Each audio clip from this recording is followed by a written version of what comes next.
Isso é só um sinal para você ver que Jesus ele está aqui.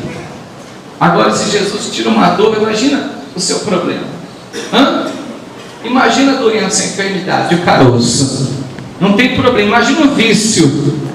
Não tem algo que Jesus não possa fazer através da fé. Tudo é possível aquele que crê. Vocês crerem? Sim ou não?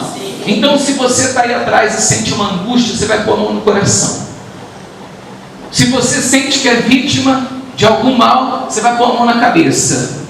Se tem uma área da sua vida que está amarrada, não vai para frente de jeito nenhum, você põe a mão na cabeça. E aqui, se você tem alguma dor, você vai pôr a mão no local da dor. Tem mais alguém que tem dor? Pode vir aqui, na frente.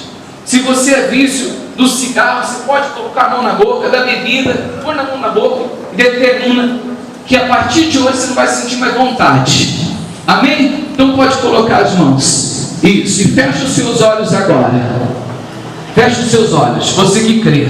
Meu Deus, em nome de Jesus Cristo, eu determino agora que sejam todos livres, que sejam todos curados, libertos, meu Pai, de todos os males, de todas as pragas, de todas as maldições, dos vícios, meu Pai, de doenças, de câncer, de mioma, de diabetes. Seja essa pessoa livre agora de todos os males, dessa angústia, dessa depressão, dessa insônia, desse problema que ela tem carregado há anos. Esse esfriamento seja agora arrancado do corpo, seja agora arrancado da vida, da alma dessa pessoa. Eu determino em o nome de Jesus. Agora, com os olhos fechados, repita assim comigo: meu Deus, que esse mal que tem atuado na minha vida, em nome de Jesus, tire as mãos do lugar e diga: sai! E diga: não volte nunca mais. Sejam todos livres.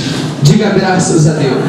Tem mais alguém que estava sentindo dor aqui na frente? Procura a dor aí. Vê se está. Tem alguém que estava sentindo dor? Não, levanta a mão aí. O pastor estava sentindo dor. Estava sentindo, o senhor? O senhor estava sentindo dor aonde? Não, perdão. Aqui dentro, no pulmão? No peito? E agora, dor? Ali, ó. Saiu? Saiu. Mexe aí. Vê se está. Saiu a dor mesmo? Saiu. Bem forte para Jesus. E todos vocês que tinham enfermidades estão curados. E você que tinha um vício, você já está liberto. Amém? Pode voltar.